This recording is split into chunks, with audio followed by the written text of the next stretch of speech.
Greetings and salutations, everybody. Welcome to another entry here. This one is technically my third time bringing up this film, which is for the 2021 film Jakob's Wife. Now, this one I'd done a video for earlier in my channel, almost 4 years ago, but it didn't really do that well. It got no traction. It was a very small channel back then. So later on, I decided to repost the video, and it still didn't do well. I just really liked the film. I wanted people to know about it. And one recommendation that I had was that for situations like this, instead of just reposting the old video, make a new video, just a new take on that film, and do something different with it. And this is something I think I will do for other, what I would call my greatest losers hits of my videos as well. If it never found an audience, I will rewatch it, rewrite it, recreate it, see if it can find an audience now. This way, anyone who missed it initially will get a chance to kind of hear about this film without it being quite dated in an old video back when I was still trying to kind of figure things out. So anyways, as usual, I will be avoiding spoilers here. I just want to give a general overview as to why I enjoy the film and think you may want to give it a shot as well. And then I will put up this banner here to let you know that I'm heading into some more specifics which may contain some spoilers. You can then either skip past that thing as I go to wrap things up, or just check out the movie and come back and watch the rest of the video. So let's start here with Jakob's Wife from 2021, starring Barbara Crampton, Larry Fessenden, and Bonnie Aarons. Now, this is originally a Shudder release by RLJE, which I've enjoyed quite a bit of their works over the years, and they're at a point where if RLJE comes up in those opening credits, I almost view it the same way that I do with A24, where I know I'm pretty likely to enjoy what they're presenting. And I enjoyed this one enough to eventually scoop it up myself here on Blu-ray, even though it's also available on Shudder. But what is this film about? Well, the synopsis is as follows. Anne, married to a small-town minister, feels her life has been shrinking over the past 30 years. Encountering the master brings her a new sense of power and an appetite to live bolder. However, the change comes with a heavy body count. Okay, so Bonnie Aarons plays our master, who you may know from The Nun and Mulholland Drive, which I just rewatched recently. But she's really covered up and unrecognizable, and similar to how she looked in Mulholland Drive. And of course, Crampton is Anne and Fessenden is Jakob. And as the synopsis says, Anne feels like her life has been kind of shrinking. She's unfulfilled, a bit depressed and subdued and so forth. So while she, meets up with an old flame of hers who's in town discussing like a local real estate venture he's got going on, he reminisces with her about their time in high school, plans that they had, and how surprised he is that she became more of like this, as he says, quiet little church mouse of sorts. Like the adventurous side of Anne had kind of retired at some point. Later that night, she's attacked by this master vampire.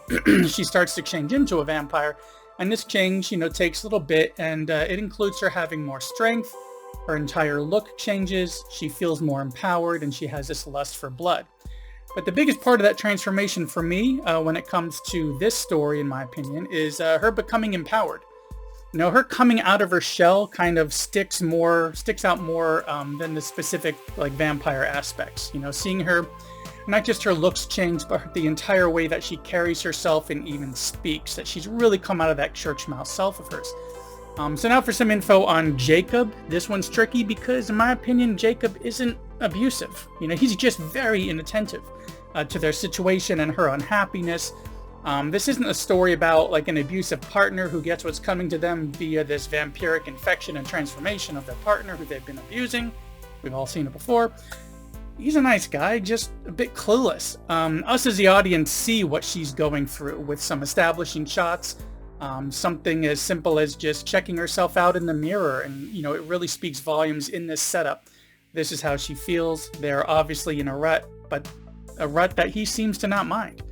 Because Jakob seems very used to it, does just fine, and embraces it so much that he's begun to kind of disregard Anne, talk over and for her. Something pointed out in the scene with a police interrogation, or not really interrogation, they're just being questioned about a missing girl. You can really see how she's been completely taken for granted and she's not really being seen anymore. It's a great aspect because he's in the wrong, definitely, but not at the cost of his life. So you just want him to snap out of this rut the way that Anne did and for everything to be okay. But we still have some classic vampire stuff going on in this story as well. For one thing is the strength. especially a scene with her cleaning the house, lifting up a couch and so forth, all while Bloodletting by Concrete Blonde is playing in the background as she sips some blood out of a wine glass. Speaking of which, we got the bloodlust that comes with a lot of vampiric stories and everything. We have this, we've seen in some other films, like a butcher shop temptation, as they see like the raw meat and the blood. And even like a really bloody attack that happens when that bloodlust finally really hits her. Something that I can't show on YouTube because it's pretty rough. Also, she's got her connection to the Master, just like in some of these older stories, like we see Nosferatu and Dracula. She's got this connection with the Master, and we have to figure out how that's going to be handled. Sunlight, of course, is an issue, even UV, as she learns while having some dental work done. And finally, religion. We have to keep in mind that Jakob is a minister. So what's going to happen being married to a man of God while she's a vampire? Well, you just have to check it out. And speaking of checking out the first portion of the non-spoiler stuff.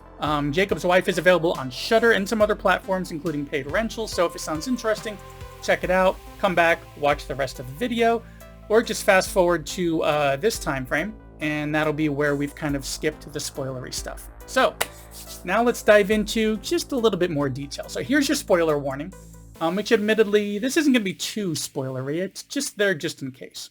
But anyways, so Anne is now one of my favorite vampires, simply because of that change from the church mouse to the vampire, you know, because in that change, we also get to see that she's a good person, meaning she meets with her ex, it's heading towards them hooking up, but she puts the brakes on because though she's not happy, she's still devoted to and in love with Jakob.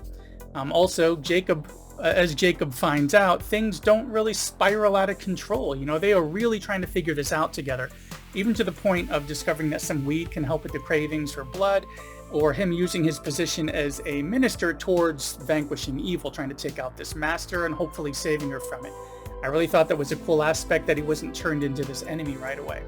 Now her becoming more empowered and vocal, and Jakob having a major life change, forcing him out of that rut and realizing what Anne has been going through and being sorry for that, it seems to create a connection between them, or at least has like rekindled a connection between them that maybe had been lost for a long time. Even to the point where there's a steamy sex scene, which, as strange as it sounds, it was really nice to see some nudity in a film with a husband and wife over 55 getting it on. It really normalized their sex. But when it comes to the creature design, let's talk about that real quick. For Bonnie Aarons as our Master, now this one shined as well. If you're familiar with her, she's got a very thin frame. And they used the proper kind of costuming and makeuping to kind of amplify that look of hers. It gave us a very thin, creepy Master, which reminds me of the original Nosferatu a bit, and especially the vampire from the original Salem's Lot. It looks almost like a cosplay of it, and I thought that was a really cool direction to take it.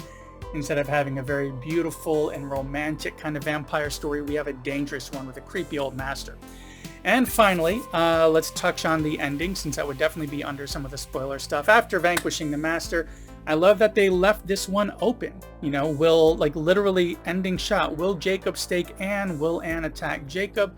I love that little cliffhanger, especially that it wasn't a huge cliffhanger. It's really not even as much hinting at a sequel. It's just leaving that next scene up to us. Like, what do you think will happen in, you know, next in this scene? Okay, well, that's about all I wanted to hit, so let me just take this down. To wrap this up, this one seems to have kind of flown under the radar a bit. Every now and then I hear it mentioned, but not much. And I feel it definitely deserves a lot more notice, as it's a lot of fun. You know, like I said, I made that video my first year of my channel. It tanked, but, you know, the channel was just starting up. I reposted it later. It still didn't do that well, so hopefully this new video with a little bit more detail will do pretty well. And before we go, let me just ask you, what about you? Have you seen this film? Did you like it or not like it? If so, why did you like it or not like it? Give me some specifics here. What other vampire films kind of stand out that you enjoy? Sound off in the comments. Just let's be nice down there. Because vampires have always been something that I've loved. You know, I mean, got this shirt on. Got my little vampire pops right here. You know, whether they are ghoulish, to being action-packed, to being comedic, to being romantic, this is a take on it that I really enjoyed, and I really hope you will too. Anyways, that's all that I've got for this entry. Thanks for coming by and for sticking around to the end, as it really does help out quite a bit. If you enjoyed this, please give me a thumbs up, and if not already subscribed, consider subscribing and hitting that bell icon to get notifications when I put up new content, which is 1 to 3 times a week. That way you can also hop in during that first hour. It's another thing that really helps out the channel a lot. Hopping in the first hour that video is posted, it kind of tells the algorithm to spread the video a bit. Anyways, that's all I got for this one. That about wraps everything up. Thanks again for coming by, and I will see you in the next one.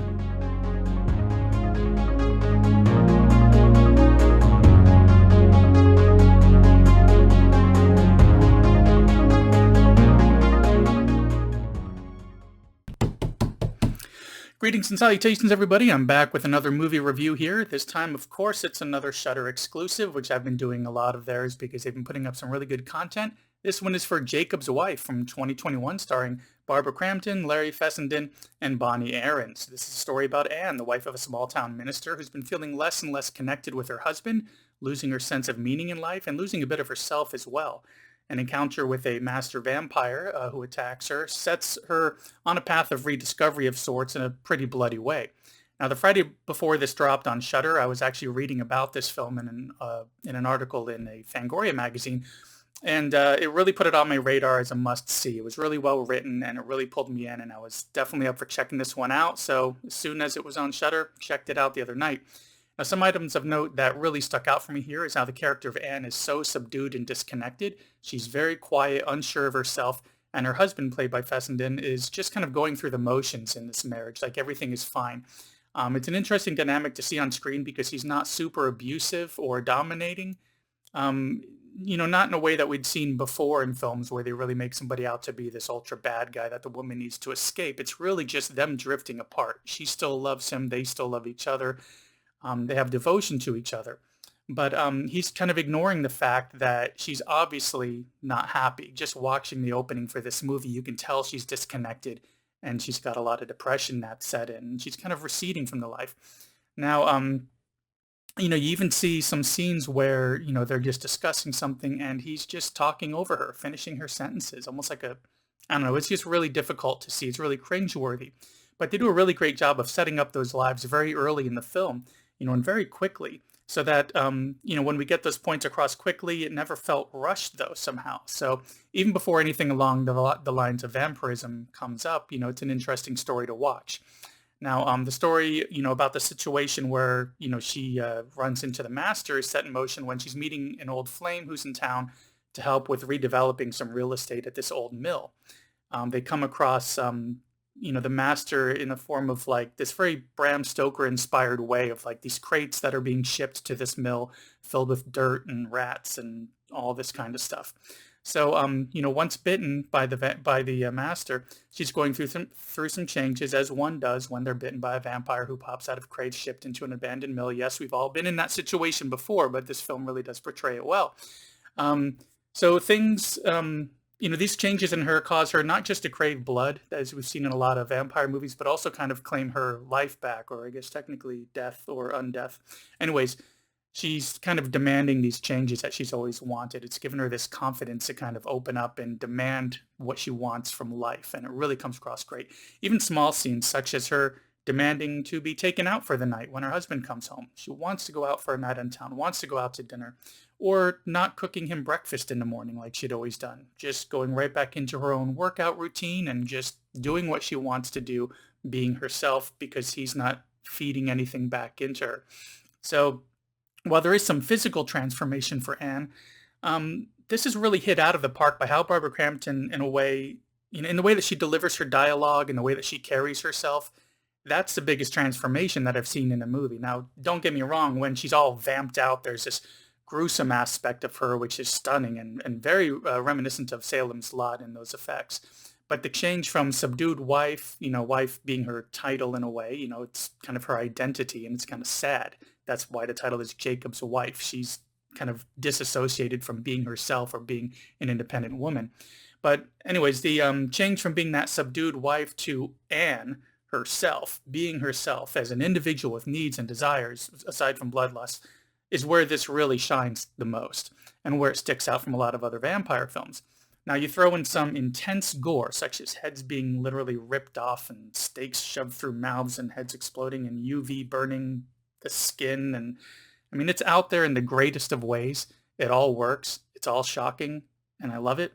Now, while watching this and taking some notes along the way, I had a hard time bringing myself to even look away from the screen to write something, much less pause it for a moment to take a note.